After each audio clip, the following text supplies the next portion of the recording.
Zoom gangguan, Des. Mana nih? Kecuali Zoomnya Pisip nanti minjam.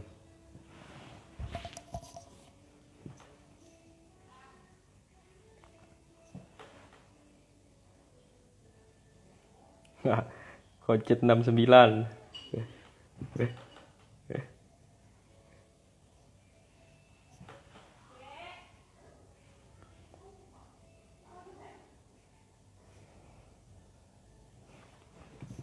Kelas 1G ada berapa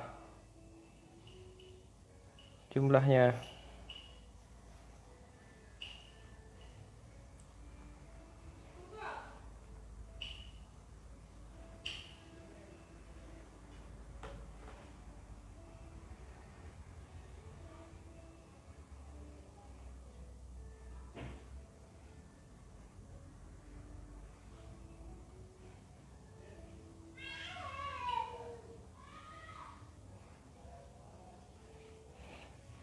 Oke, sekarang baru 13.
Absen nanti di sini di live chat nih aja. Saya langsung capture.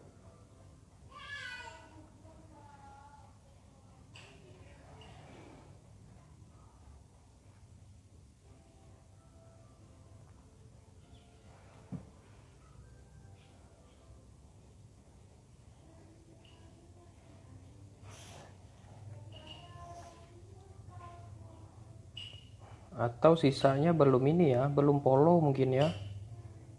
Belum bisa join di live.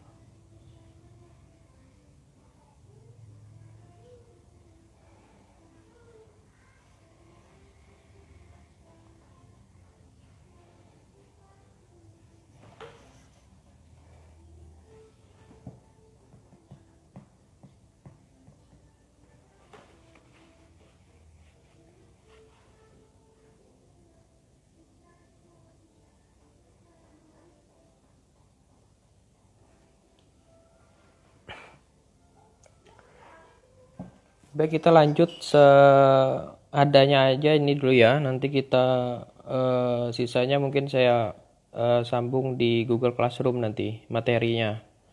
Di-share bagi kawan-kawan yang lain. Karena jam berapa? Jam 11 saya ada kegiatan lagi. Kita mulai saja kuliah hari ini. Bismillahirrahmanirrahim. Assalamualaikum warahmatullahi wabarakatuh. Di tengah keterbatasan Zoom, karena memang sinyalnya jelek sekali, nggak bisa connect-connect dari tadi. Kita cari alternatif untuk penyampaian materi hari ini. Hari ini kalau nggak salah materi kita yang kedua terkait dengan pengantar ilmu politik. Materinya bisa sekalian saya share nih di sini. Nah, hari ini kita akan membahas tentang konsep dasar ilmu politik.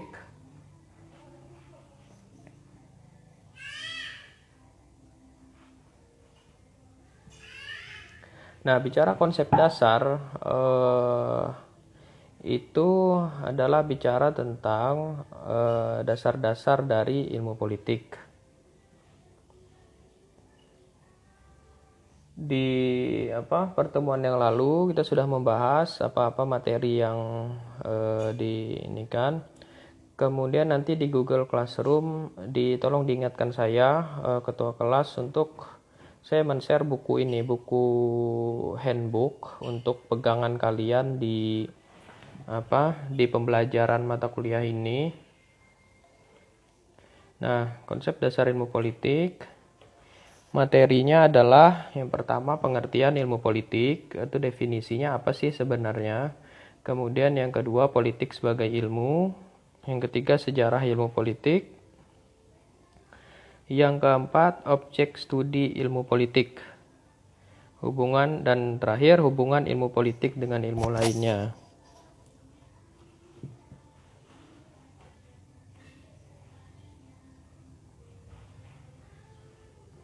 Oke, daftar hadirnya tulis saja nama ya, biar ter-record juga. Nah, ketika bicara politik, itu yang pertama harus kita pahami adalah ilmu politik dan politik itu berbeda. Jadi kalau kita bicara ilmu, kita bicara tentang hal-hal yang ada teorinya, kemudian ada pattern-patternnya, ada pola-polanya. Nah, sementara kalau politik doang itu lebih bicara kepada interaksinya, lebih ke level praktis. Nah, sementara kita di ilmu politik ini kita belajar politik dari tanda kutip, tanda petik, bahwa ilmu politik dalam kacamata ilmu. Jadi sesuatu yang menjadi ilmu pengetahuan, sesuatu yang dikaji. Nah, kita masuk ke konsep dasar. Nah, ini sedikit mengulang minggu lalu kita bicara tentang ilmu politik ya. Secara pemikiran tentang politik itu sama tuanya dengan umur manusia. Pemikiran itu filsuf-filsufnya adalah filsuf ini para pemikir ya. Plato, Aristoteles, kemudian kalau di timur itu di Cina itu ada Konfusius dan sebagainya. Kalau di Indonesia ada tuh sejarah yang bicara tentang politik, interaksi antar manusia, yaitu Negara Kertagama itu pada Kerajaan Majapahit. Nah, kemudian dilihat sebagai suatu cabang ilmu, itu sebenarnya ilmu politik ini masih sangat muda ya, akhir abad ke-19 baru berkembang sebagai ilmu. Nah, sebelumnya dia lebih kepada aspek etika, moral. Kemudian kepada aspek filsafat. Nah, setelah abad ke-19, mulai para tokoh-tokoh itu mulai mengembangkan sebuah ilmu. Nah, syaratnya menjadi ilmu adalah bahwa ilmu politik itu ternyata sangat bermanfaat bagi perkembangan umat manusia, sejarah perkembangan umat manusia. Nah, sehingga mulai disusun sebuah teori, konsep, dan segala macam. Nah, definisinya apa? Definisi politik itu berasal dari kata polis, bahasa Yunani ya, yang artinya negara kota. Nah, jadi politik itu kata awalnya dari polis, yang artinya negara kota. Pada saat itu di Yunani kuno ya, para pemikir itu berpikiran bahwa kayaknya kita harus bikin sebuah negara deh, gitu kan ya, kata para filsufnya. Karena dalam interaksi manusia itu harus ada pemerintah dan ada yang diperintah. Nah, maka mereka mulailah merumuskan kata dasar dari politik itu, yaitu polis tadi. Nah, kemudian hal itu juga diamini oleh Aristoteles sebagai tokoh filsafat politik ya, menyebut bahwa manusia itu sebagai zoon politikon katanya. Jadi manusia itu dia terlahir itu sebagai hewan politik katanya. Jadi politik itu tidak bisa terhindarkan dari umat manusia. Nah, baik dia sebagai politisi atau sebagai rakyat biasa, ya politik ini sangat dibutuhkan oleh interaksi kita manusia ini sebagai bermasyarakat. Karena jadi politisi atau tidak pun kita selalu terdampak dengan kebijakan-kebijakan politik. Kita sebagai masyarakat Indonesia ini kan ada yang nggak tahu apa-apa tentang politik tapi kena dampak ya kan. Ya contohnya misalnya kenaikan BBM misalnya. Padahal nggak ikut-ikutan, pejabat juga bukan, kemudian politisi juga bukan, tapi kok kebijakannya kena kita sendiri ya, kok berdampak ya. Nah, jadi disitulah urgensinya penting untuk ilmu politik ini dipelajari, karena dia sangat terkait dengan kehidupan kita sehari-hari. Nah, jadi asal mula kata politik itu berasal dari bahasa Yunani yaitu polis yang berarti negara kota tadi. Nah, maksudnya negara kota itu apa? Bahwa negara kota di mana di dalamnya terdapat sekelompok individu yang dinamakan masyarakat. Pemerintah yang mengatur, melindungi dan menjaga kepentingan masyarakat serta terdapat sebuah wilayah dengan batas tertentu yang di dalamnya terdapat pemerintahan serta masyarakat. Nah, jadi cita-cita dasarnya itu adalah ingin menciptakan sebuah tatanan pemerintahan di mana ada yang diperintah dan ada yang memerintah. Nah, maka cita-cita itulah yang diterjemahkan menjadi sebuah kata namanya politik. Nah, jadi polisia. Nah, jadi sudah menjadi hakikat manusia hidup di dalam polis. Jadi manusia itu tidak bisa terhindarkan dari namanya politik. Mau kita ikut politik atau tidak pun, ya kita pasti terdampak. Nah, di mana hanya dalam polis itulah manusia dapat memperoleh sifat moral yang paling tinggi. Sebab disinilah tempatnya urus-urusan yang berkaitan dengan seluruh masyarakat akan dibicarakan. Nah, jadi ilmu politik itu sebenarnya menggambarkan bahwa mengajarkan bahwa kita manusia itu dalam berpolitik itu harus mengatasnamakan moral dari segala apapun. Kita nggak bisa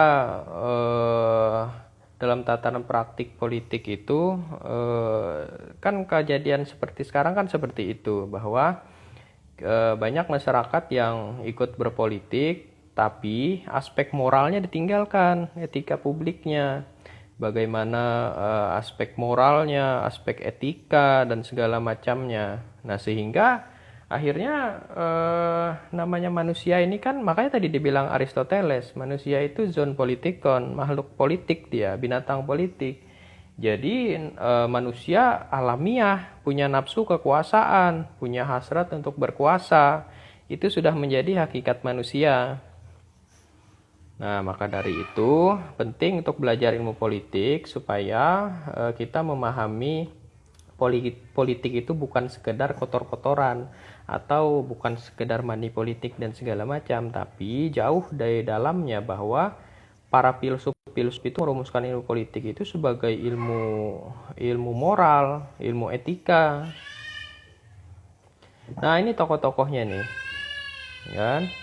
Jadi politik adalah usaha menggapai kehidupan yang lebih baik, the good life. Nah, itu kan. Nah, sebenarnya kan tujuannya suci tuh. Bahwa tujuannya untuk the good life, untuk kehidupan yang lebih baik. Politik itu bersumber pada filsafat moral. Nah, etika.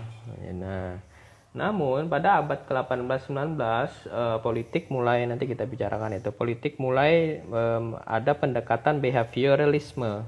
Jadi ada aspek tingkah laku, bahwa politik itu harus sesuai dengan tabiat manusia. Nah, disitulah sejarahnya.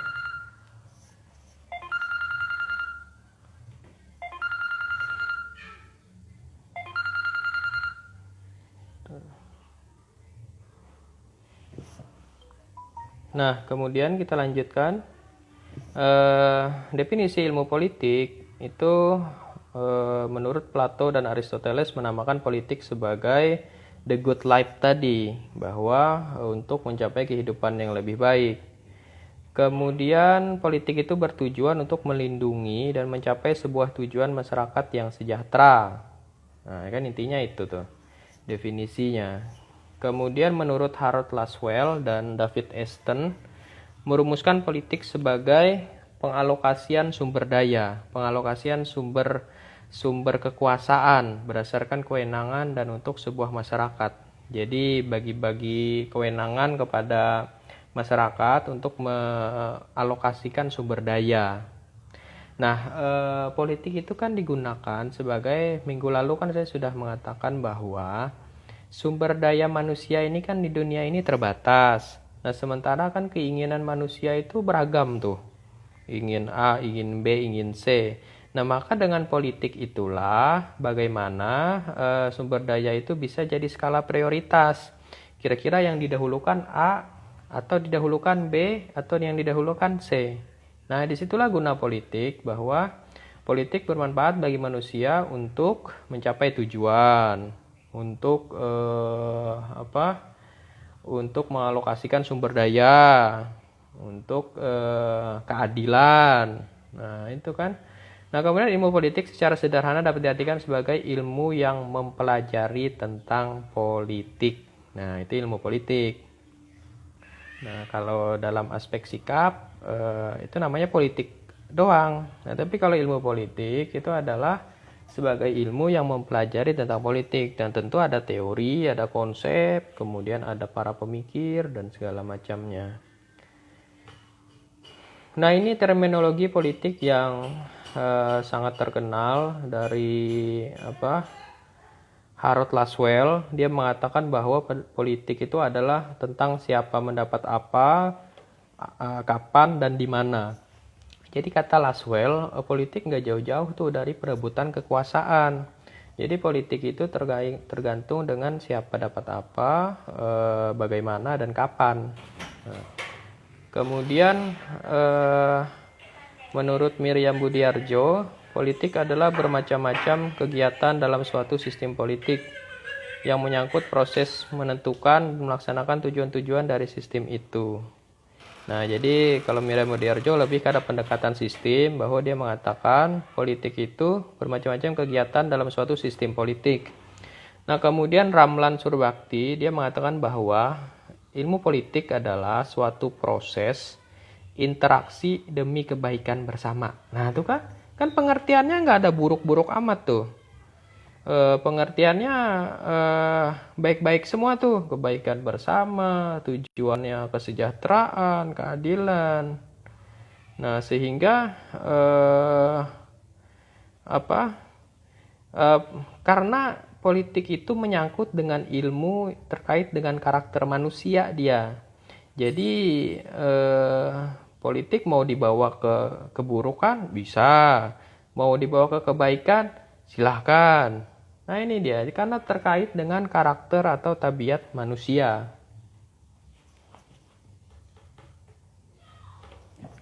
Nah, politik dalam bentuk yang paling baik adalah usaha untuk mencapai suatu tatanan sosial yang baik dan berkeadilan. Nah, ini kan, baik dan berkeadilan, itu kata kuncinya tuh.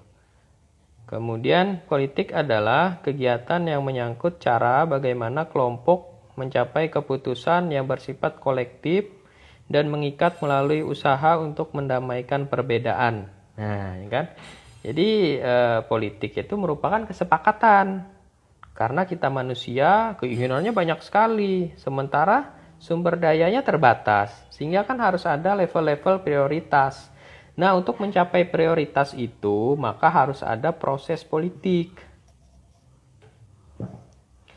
Nah, kemudian hal-hal yang terkait dengan ilmu politik, nanti kita akan mempelajari ada 6 konsep ini.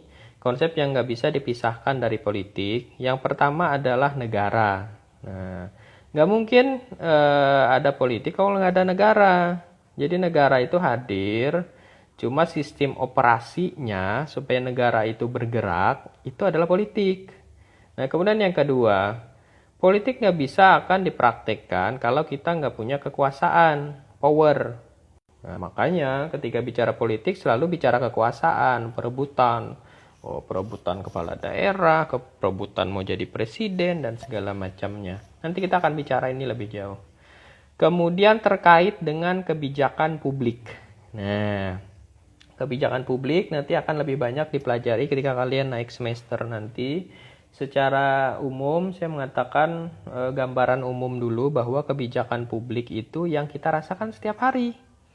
Nih, misalnya kebijakan PSBB, kemudian kebijakan ini termasuk juga nih kebijakan juga undang-undang Omnibus Law, kemudian kebijakan tentang apa lagi?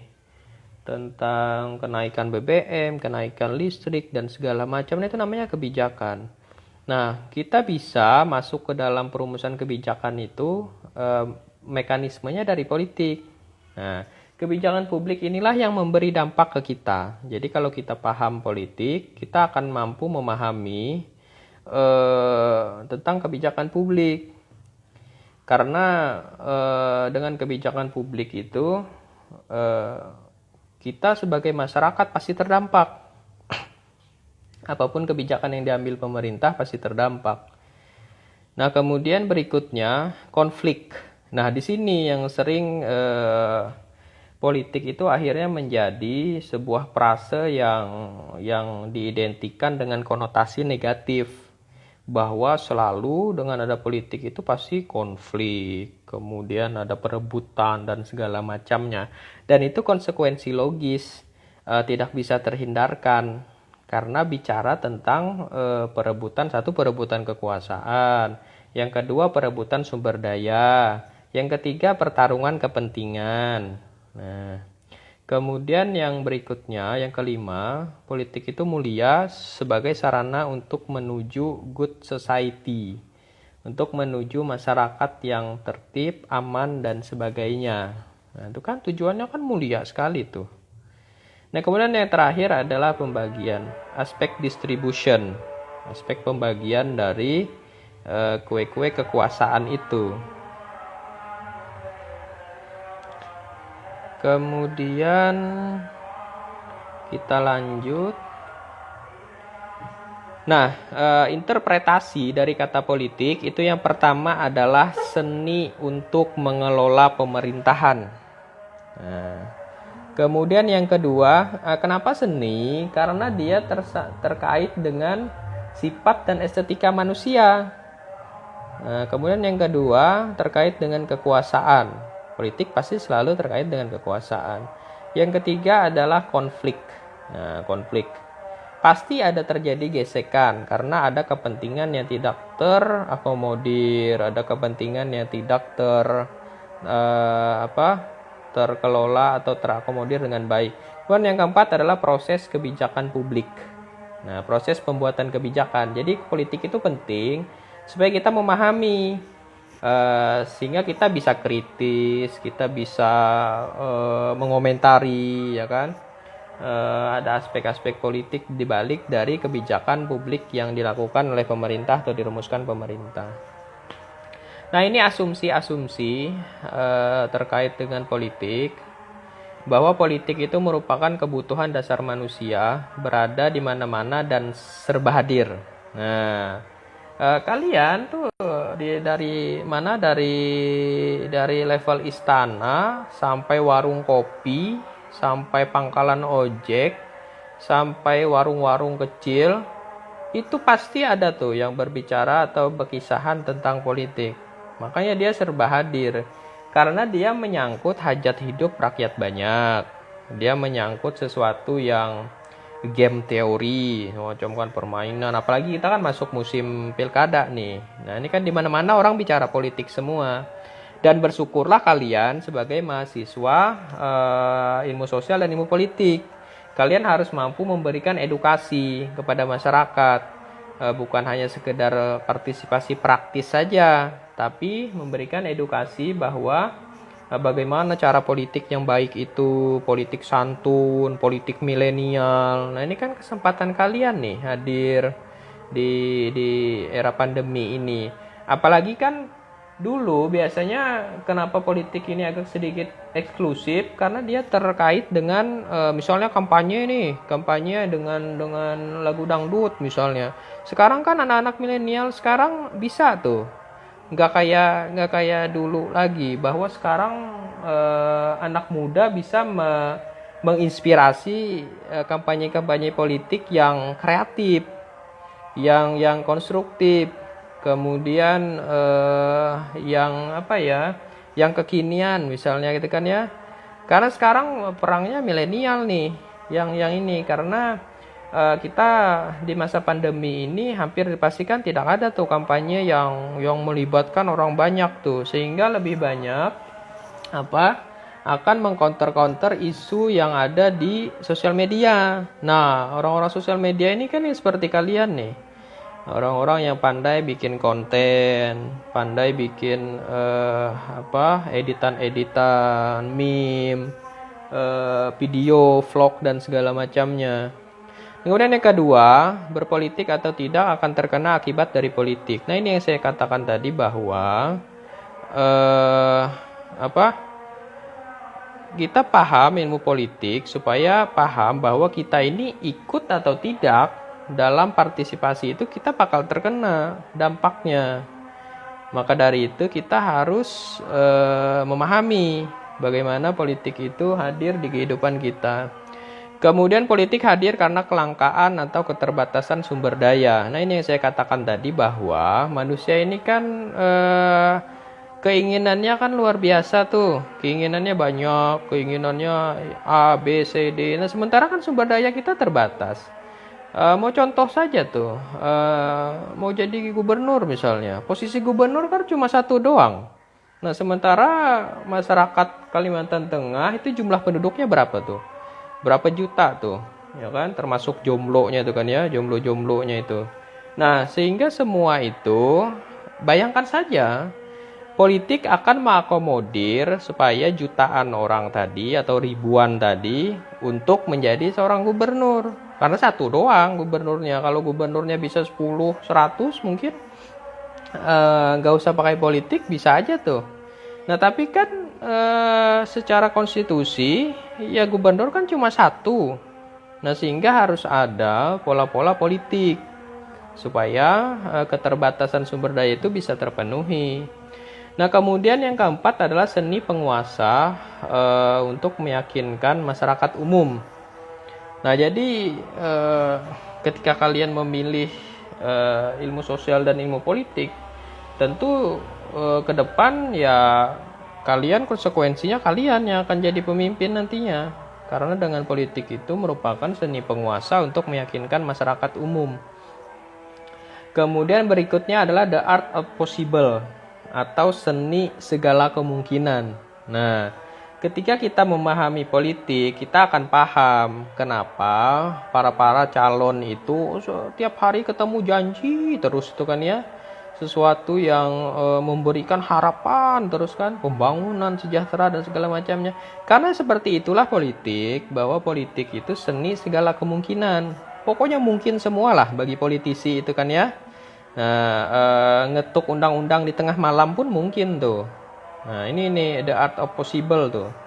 Kemudian berikutnya tidak ada yang gratis. Nah, inilah yang selama ini menjadi tantangan kita karena instrumen hukum kita masih sangat terbatas daya jangkaunya, sehingga kos politik kita itu sangat mahal sekali. Nah, kemudian yang terakhir, politik itu cermin tabiat manusia. Nah, seperti tadi saya katakan bahwa yang tertinggi dari politik itu adalah moral, etika, masalah moral manusia. Nah, ketika itu tidak dijadikan sebuah pedoman atau patokan, maka tabiat manusia ini banyak sekali. Ya kan, karena gini saja, manusia ini yang dijadikan anak bungsunya itu adalah biasanya nafsunya itu, nafsu manusiawinya itu. Jadi anak bungsu itu, kalau anak bungsu itu kan selalu disayang tuh, ya kan? Nah, makanya nafsu kekuasaan di tiap manusia itu sangat manusiawi, alamiah sekali. Nah, karena politik terkait dengan tabiat manusia. Nah, maka pelajarannya bagi kalian adalah ketika menilai seorang yang berkecimpung di politik, kita nggak bisa menjudge langsung bahwa orang ini jahat sekali nih, orang ini baik, orang ini seperti dewa itu kan ya, nggak bisa tuh. Karena standar orang berpolitik itu tidak semudah itu, ya kan? Kalau bahas ini tidak semudah itu, Ferguson itu kan ya. Nggak bisa kita menilai dengan atas dasar subjektif saja. Oh, ini orangnya jelek nih, nggak pantas nih jadi politisi. Nggak bisa seperti itu. Karena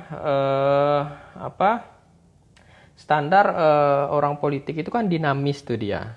Jadi kan kadang, nah itulah yang kadang bisa menyebabkan penilaian masyarakat itu, oh ini janji-janji doang nih, dan sebagainya. Nah, karena terkait dengan tabiat manusia tadi. Nah, kemudian kita lanjut, kita habiskan materi ini. Sejarah perkembangan, ini nanti bisa dibaca secara ini saja ya di Google Classroom. Nanti saya share di Google Classroom. Nah ini salah satu tokoh yang menyebabkan ilmu politik itu dipandang sebagai perebutan kekuasaan. Niccolo Machiavelli, tokoh dari Italia. Jadi dia inilah yang pertama kali mengatakan bahwa politik itu harus konflik katanya. Politik itu sekedar perebutan kekuasaan. Tidak ada tuh aspek moral, nanti saja katanya kan ya. Nah, nanti untuk lebih jauhnya kalian bisa searching di Mbah Google tuh kan ya. Baca sendiri, karena di masa pandemi ini belajar mandiri itu menjadi sebuah kewajiban, mau tidak mau, suka tidak suka, karena kita keterbatasan, kita nggak bisa bertatap muka, dan dosen pun ya seperti ini, harus tetap awet muda nih, harus lewat Zoom meeting. Ini Zoom meeting kita nggak bisa, ya kita harus memanfaatkan situasi kondisi. Nah, makanya lewat live IG nih. Yang penting materi saya ini bisa tersampaikan gitu kan ya. Nah, nanti kurang lebihnya kita lengkapi dengan di Google Classroom, di kelas virtual kita. Nah, jadi kesimpulannya, ilmu politik adalah ilmu yang mempelajari mengenai proses pembuatan dan pelaksanaan keputusan politik. Nah, kenapa sih keputusan kebijakannya kok seperti ini? Kok kebijakannya bisa B, bisa C, bisa D. Nah, jadi ketika kalian mengetahui atau kalian sudah belajar ilmu politik, ya kalian harus paham bahwa this is politik gitu kan. Nah, sehingga kalian bisa menangkap fenomena, menginikan gejalanya dan segala macamnya. Nah, kemudian ilmu politik itu punya kekhasan tersendiri. Dia punya syarat-syaratnya. Yang pertama rasional. Rasional itu adalah artinya masuk akal, logis, itu kan ya, sistematis. Kemudian yang kedua empiris. Empiris itu maksudnya adalah ilmu politik berkembang atas dasar pengalaman manusia. Kita nggak bisa belajar misalnya politik kuntilanak misalnya, nggak bisa. Atau politik pocong misalnya, nggak bisa tuh. Nah, kita hanya bisa mempelajari politik atas dasar pengalaman manusia. Nah, itulah yang menyebabkan ilmu politik ini menjadi sebuah ilmu. Dia merupakan kumpulan dari based on experience of the human. Nah, jadi semua pengalaman-pengalaman manusia dalam berpolitik, itulah yang kita pelajari. Kita nggak bisa belajar politik alam gaib misalnya, nggak bisa. Itu nggak empiris dan nggak rasional. Kemudian yang ketiga adalah akumulatif. Akumulatif itu maksudnya adalah bahwa semakin digali, semakin ilmu politik ini berkembang. Nah, jadi semakin kalian gali, semakin kalian pahami, mencari sesuatunya, maka dari situlah ilmu politik itu berkembang. Dan syarat menjadi sebuah ilmu itu adalah dia harus memberi manfaat bagi kehidupan manusia. Kemudian yang keempat, teoritis. Nah, teoritis itu adalah gambaran abstrak terkait fenomena. Nah, misalnya kita bicara fenomena politik uang misalnya, itu kan definisinya sangat luas sekali tuh. Nah, dengan ada teori maka itu bisa disingkat. Bahwa misalnya politik uang itu sama dengan kandidat buying misalnya, bahwa si kandidat membayar suara demi untuk memilih dia. Nah, itu namanya teoritis tuh. Nah, nanti kita akan jelaskan nih lebih jauh di pertemuan berikutnya terkait dengan aspek kekuasaan nanti, power. Kemudian yang berikutnya adalah sistematis. Sistematis itu maksudnya logis, cara berpikirnya, logika dan segala macamnya.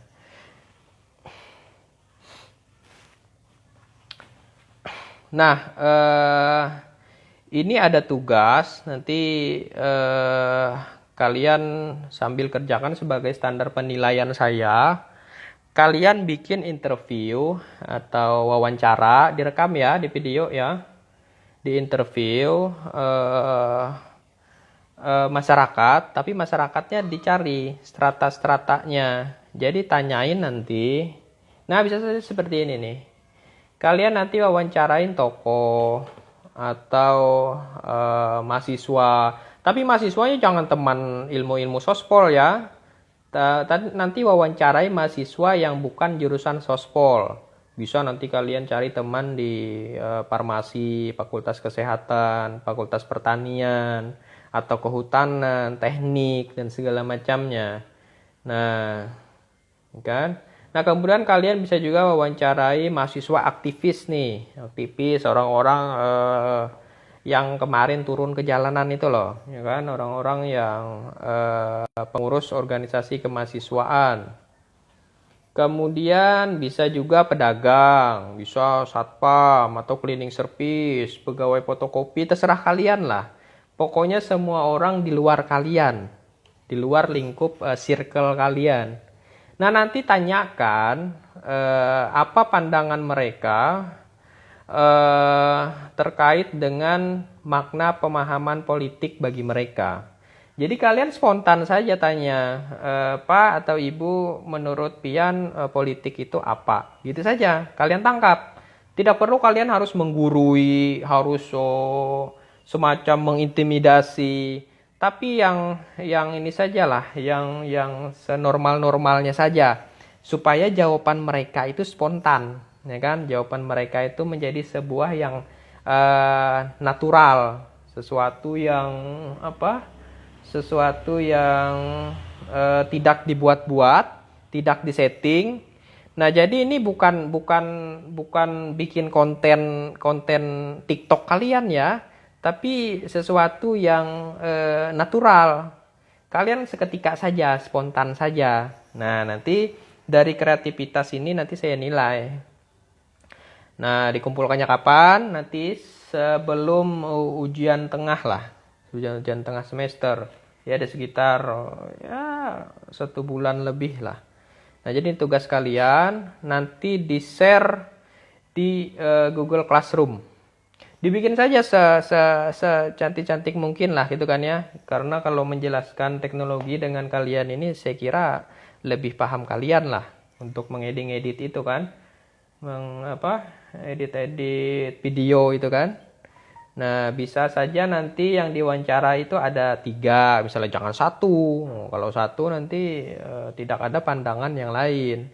Tapi ya minimal 3 lah. Ada 3 yang punya latar belakang berbeda. Latar belakang profesinya, jangan sama semua. Nah, nanti di akhir video baru kalian ngomong. Kalian menyimpulkan, nah menurut si A seperti ini, si B seperti ini, si C seperti ini. Nah, jadi seperti itu tugasnya. Nanti videonya nggak perlu yang ini ya, nggak perlu yang harus 30 menit misalnya tuh kan. Nggak perlu, ya maksimal 10 menit lah. Nah, nanti di-share di Google Classroom kita, di kelas virtual kita. Oke, barangkali itu ya, karena saya juga memahami dilema mahasiswa nih, walaupun sudah dikasih Mas Menteri ya, kuota gitu kan ya. Tapi saya kira live Instagram ini lebih hemat lah daripada Zoom meeting gitu kan. Nah, sampai sini saya kira ada yang ditanyakan dulu. Kalau ditanyakan silahkan tuh, daftar hadir juga diisi tuh. Nih ada ini nih, ada saudara-saudari saya nih.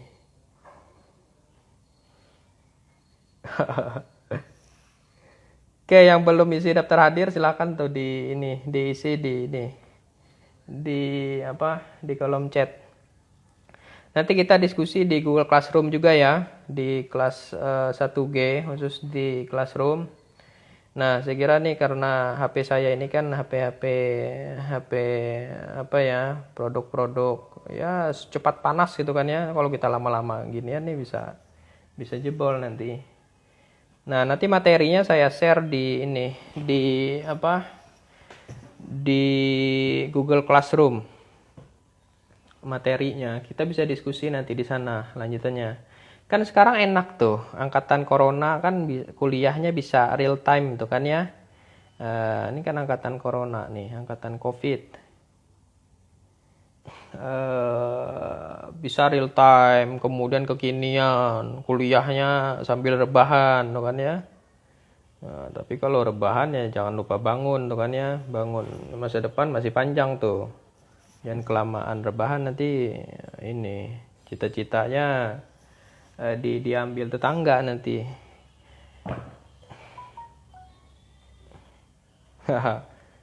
Si Perdi ini mahasiswa ini kasongan ya.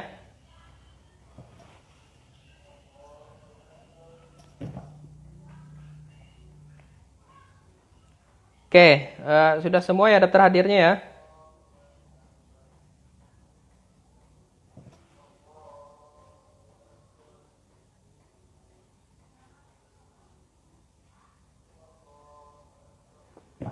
Oke,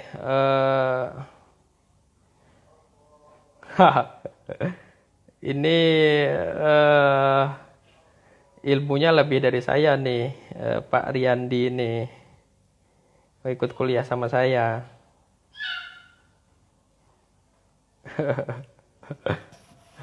Oke, ya barangkali itu ya pertemuan kita hari ini. Kita lanjutkan di minggu depan. Pokoknya angkatan COVID ini yang paling oke lah, sudah itu kan ya. Angkatan COVID ini real time belajarnya, tidak perlu 24 jam itu kan ya. Nanti waktunya kita akan fleksibel nanti. Jadi siap-siap saja dengan saya nanti akan fleksibel waktunya. Tapi kan kita bisa gunakan media-medianya. Oke, barangkali itu saya cukupkan dulu materi hari ini. Mohon maaf kalau ada salah kata, salah perbuatan segala macamnya. Itu trik kamera aja ya. Itu trik kamera aja. Kita ketemu lagi di pertemuan berikutnya. Materi bisa diakses di Google Classroom. Habis ini saya share, nanti kita diskusi di Google Classroom. Oke, billahi taufiq wal hidayah. Wassalamualaikum warahmatullahi wabarakatuh.